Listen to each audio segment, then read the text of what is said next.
Degree అందరూ ఇస్తారు. Career కి క్లారిటీ ఇచ్చేది మాత్రం కాన్ఫిడో. బెస్ట్ యూనివర్సిటీ సీట్ తో పాటు సెటిల్ అయ్యే స్కిల్ కూడా గ్యారంటీ.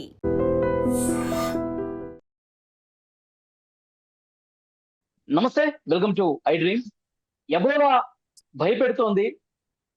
శంషాబాద్ లో దిగినటువంటి సూడాన్ కు చెందిన ఇద్దరు వ్యక్తులు అనుమానాస్పదంగా కనిపిస్తే, ఆ లక్షణాలు కనిపిస్తే గాంధీ ఆసుపత్రిలో ఐసోలేషన్ వార్డ్ లో ఉంచారు. వాళ్ళతో కొంచెం క్లోజ్ కాంటాక్ట్ ఉన్నటువంటి మరో వ్యక్తిని కూడా పరిశీలిస్తా ఉన్నారు. ప్రజెంట్ ఐసోలేషన్ వార్డ్ లోనే ఉంచి మొత్తం 3కి చేరింది ఈ సంఖ్య.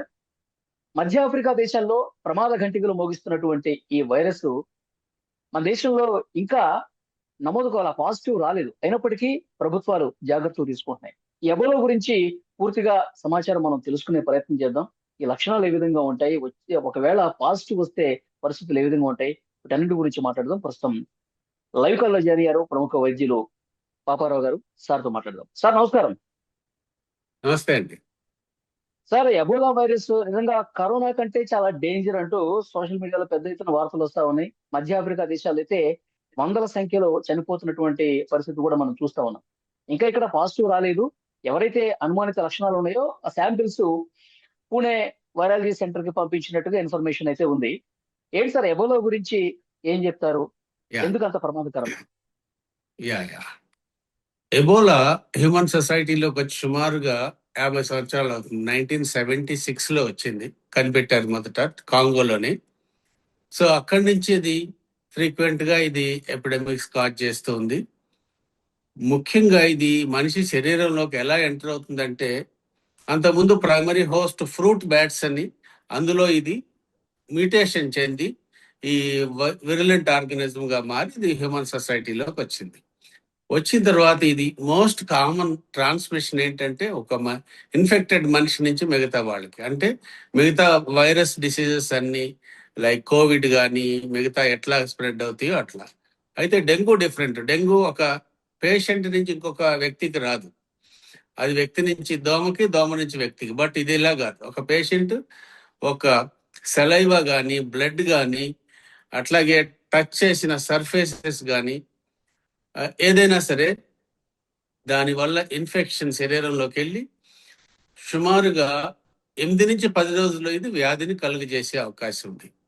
ఒక్కొక్కసారి రేరుగా 2 నుంచి 20 రోజుల వరకు, ఒక్కొక్కసారి 2 రోజులకే వచ్చేయచ్చు, ఒక్కొక్కసారి 20 రోజులు కూడా సిమ్టమ్స్ రాకపోవచ్చు శరీరంలో ఉండి. అది మన ఇమ్యూనిటీ స్టేటస్ ని బట్టి, వాటిని బట్టి ఉంటుంది. అంటే సార్ ఇప్పుడు సిమ్టమ్స్ లేకపోయినా ఉంటే కనుక పాజిటివ్ వస్తుందా?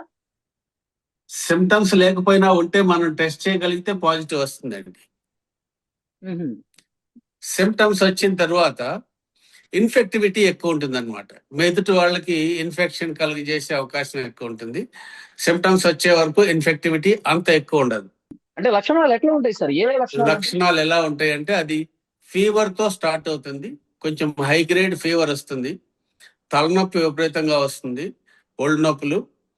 ఇది ఇనీషియల్ గా అంటే ఏ వైరల్ ఫీవర్ లాగానే సాధారణంగానే మొదలవుతుంది. తర్వాత 2-3 రోజుల తర్వాత ఇది సివియర్ గా మారి వాంతులు, విరోచనాలు, చెవి దద్దుర్లు, దాన్నే హెమరేజెస్ అంటాం.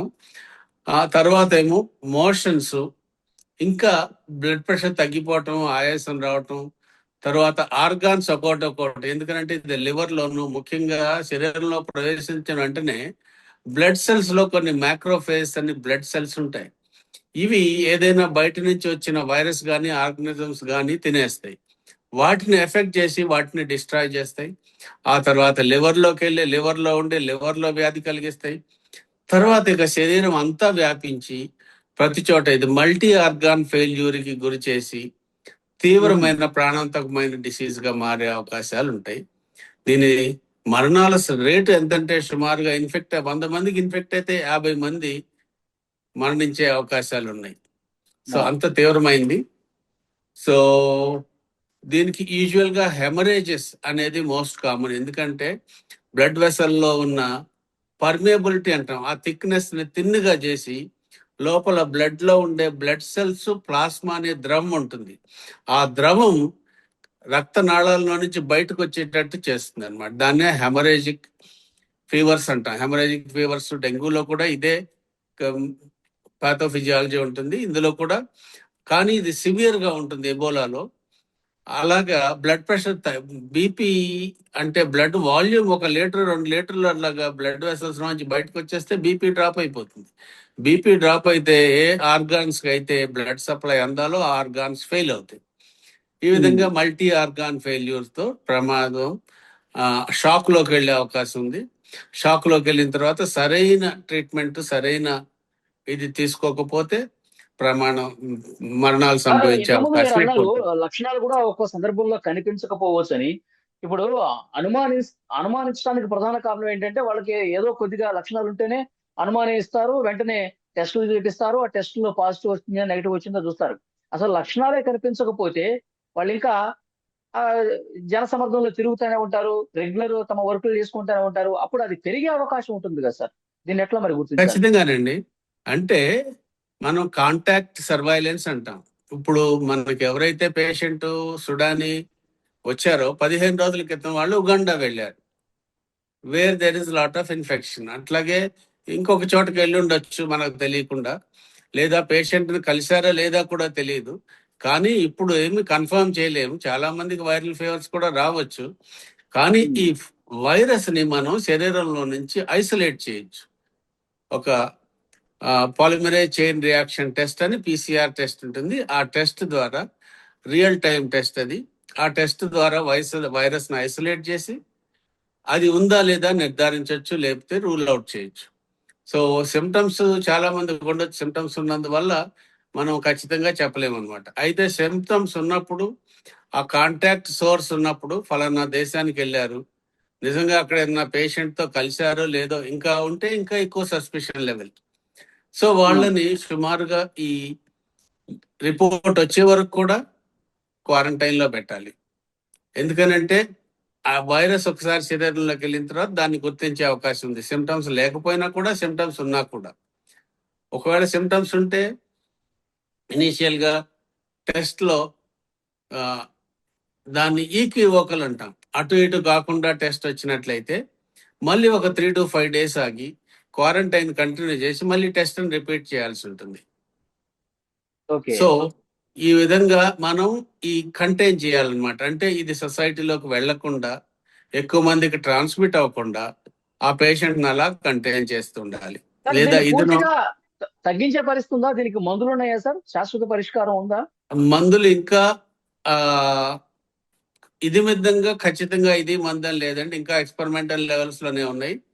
ఒబెడివీర్ అని ఒకటి వర్క్ చేస్తున్నట్టు తెలుస్తుంది. అలాగే మనం కోవిడ్ లో వాడినటువంటి రెమ్డెసివిర్ తో కూడా కొన్ని ప్రయోగాలు జరుగుతూ ఉన్నాయి. అది కూడా ప్రామిసింగ్ గానే అనిపిస్తుంది ఇనిషియల్ గా. సో మనకి ఇప్పుడు వచ్చిన ఒబెడివీర్ లేదు కాబట్టి రెమ్డెసివిర్ కూడా ప్రయత్నం చేయొచ్చు. సార్ ఖచ్చితంగా ఈ మందు వాడితే తగ్గిపోతుందని చెప్పి ఇంకెక్కడ ధృవీకరించలేదు అయితే? లేదండి, ఇంతవరకు ఖచ్చితంగా డ్రగ్ ఆఫ్ చాయిస్ అంటాం, అలాంటివి ఉంటే. డ్రగ్ ఆఫ్ చాయిస్ అంటూ ఏం లేదు. మెయిన్ గా మనం ఇవ్వాల్సింది సపోర్టివ్ మెజర్స్.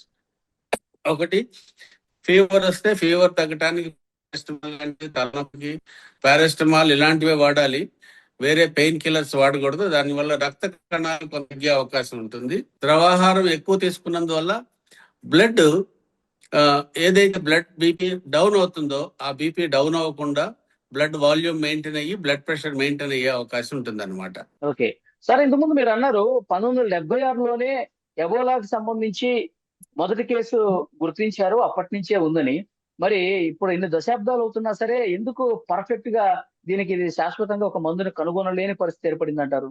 అంటే దానికి ఉన్న శాస్త్రజ్ఞులు, అలాగే దానికి ఉన్న ఫోకస్ ని బట్టి, ఇంపాక్ట్ ని బట్టి ఉంటుందండి. సొసైటీలో ముఖ్యంగా కొన్ని ఏరియాల్లో అయితే ఇదే ఎబోలా వేరే కంట్రీలో వచ్చింటే వేరే రకంగా ఉండే అవకాశం ఉంటుంది. ఇది సోషల్ ఇన్ఈక్వాలిటీకి సంబంధించిన కొన్ని అంశాలు ఉంటాయి అందులో. ఇది మెయిన్ గా ఆఫ్రికా దేశంలో ఎక్కువ ఉంది కాబట్టి, అది కూడా కొద్ది సంఖ్యలోనే వస్తుంది కాబట్టి అంత ఎక్కువగా ఎక్స్పెరిమెంట్స్ జరగలేదు అనిపిస్తుంది. అయితే డెంగ్యూ ఫీవర్ కూడా ఎప్పటి నుంచో ఉంది, దాదాపు 250 years నుంచి మానవ సమాజంలో ఉంది. దానికి కూడా ఇది విధంగా ఇది యాంటీవైరల్ డ్రగ్ అనేది లేదు. సో ఒక్కొక్కసారి ఈ వైరల్ రూపాంతరం చెందుతూ ఉంటుంది. దానివల్ల డ్రగ్స్ కనుక్కోవడం కష్టం అవుతా ఉంటుంది అనమాట. ఒకవేళ డ్రగ్ కనుక్కున్నా వెంటనే అది రూపాంతరం చెంది కొత్త వైరస్ గా అది మెటమార్ఫోస్ మారిపోయే అవకాశం ఉంది. అలాంటప్పుడు ఈ మందు దానికి పనిచేయకుండా ఉండే అవకాశం ఉంది అనమాట. ఓకే సార్, ఈ ఎబోలా వైరస్ అనేది అసలు మనిషికి దేని నుంచి వచ్చింది సార్? మనిషికి ఇది ఫ్రూట్ బ్యాట్ నుంచి వచ్చిందండి. బ్యాట్స్ అని అంటాం కదా. సో ఈ ఫ్రూట్ బ్యాట్ లో ఇది మామూలు వైరస్ వెళ్ళి ఎబోలాకు సంబంధించిన వైరసే. ఈ ఫ్రూట్ బ్యాట్ లో ఇది తీవ్రమైన వైరులెంట్ ఆర్గానిజం గా రూపాంతరం చెంది అక్కడి నుంచి మనిషికి వచ్చింది అనమాట. అక్కడి నుంచి మనిషి సొసైటీలో అది ఆ సైకిల్ రన్ అవుతూ ఉంది. మనిషి ద్వారా ఇంకో మనిషికి, పేషెంట్ ద్వారా ఇంకో పేషెంట్ కి. ఓకే, సో సార్ ఇంకా హైదరాబాద్ కి వస్తున్నటువంటి ఎవరైతే ఆఫ్రికా కంట్రీస్ నుంచి వస్తారో వాళ్ళందరినీ కూడా అక్కడ శంషాబాద్ ఎయిర్పోర్ట్ లో స్క్రీనింగ్ అయితే ఉంది. ఏ చిన్న అనుమానం వచ్చినా గాంధీ హాస్పిటల్ కి షిఫ్ట్ చేస్తా ఉన్నారు. ఇంకా ఇక్కడ మనకి రెగ్యులర్ గా ఎలాంటి జాగ్రత్తలు తీసుకోవాల్సినటువంటి అవసరం ఉంది, ఏం చెప్తారు? ముఖ్యంగా కాంటాక్ట్ సోర్స్ అండి. ఎవరైనా కాంగో నుంచి కానీ, యుగాండా నుంచి కానీ అలా వస్తున్నప్పుడు క్వారంటైన్ లో ఉంచి ఖచ్చితంగా విధిగా టెస్ట్ చేసినట్లయితే ఎవరికైనా ఇన్ఫెక్షన్ ఉన్నా వాళ్ళకి పూర్తిగా ఆపేసే అవకాశం ఉంటుంది. అలాగే ఒక పేషెంట్ తో టచ్ చేసి, లేకపోతే ఒక పేషెంట్ ని ట్రీట్ చేసి వచ్చిన డాక్టర్ కానీ, లేదా నర్స్ కానీ, లేకపోతే ఎనీ హెల్త్ వర్కర్ కానీ అయితే వాళ్ళని కూడా క్వారంటైన్ లో ఉంచాలి. అలాగే బయటకు వచ్చిన తర్వాత అది ఇన్ఫెక్షన్ కంటాజియస్ డిసీజ్ కాబట్టి యూనివర్సల్ ఇన్ఫెక్షన్ ప్రికాషన్స్ అంటాం. మాస్క్ పెట్టుకోవటం, హ్యాండ్ వాష్ చేసుకోవటం, ఎక్కడ పడితే అక్కడ చేతులు పెట్టకుండా ఉంటాం. సో ఫ్రీక్వెంట్ గా హ్యాండ్ శానిటైజర్ తో చేసుకోవటం. ఎవరికైనా సిమ్టమ్స్ ఉన్నట్టయితే వాళ్ళు వెంటనే హెల్త్ అథారిటీకి రిపోర్ట్ చేసినట్లయితే ఆ సిమ్టమ్స్, ముఖ్యంగా ఈ ట్రావెల్ చేసి వచ్చిన వాళ్ళు కానీ, ఇంటర్నేషనల్ ట్రావెల్ కానీ అయినప్పుడు, ఇలాంటి సిమ్టమ్స్ ఉన్నప్పుడు వాళ్ళు విధిగా ఐసోలేట్ చేసుకుని హెల్త్ అథారిటీస్ కూడా ఇన్ఫర్మేషన్ ఇచ్చినట్లయితే వెంటనే దాన్ని శాంపుల్స్ తీసి దాన్ని నిర్ధారించటమో, రూల్ అవుట్ చేయటమో జరుగుతుంది. దాని ద్వారా వాళ్ళు కూడా ఫ్రీ అవుతారు. ఓకే సార్, కరోనా కంటే డేంజర్ సార్ ఈ వైరస్? కరోనా కంటే ఖచ్చితంగా డేంజర్ అండి. ఇప్పటి వరకు 50% మోర్టాలిటీ. కరోనాకి మహా అయితే 2%, లెస్ దాన్ 2%. 100 మందికి వస్తే 2% లోపే అక్కడ మరణాల సంఖ్య.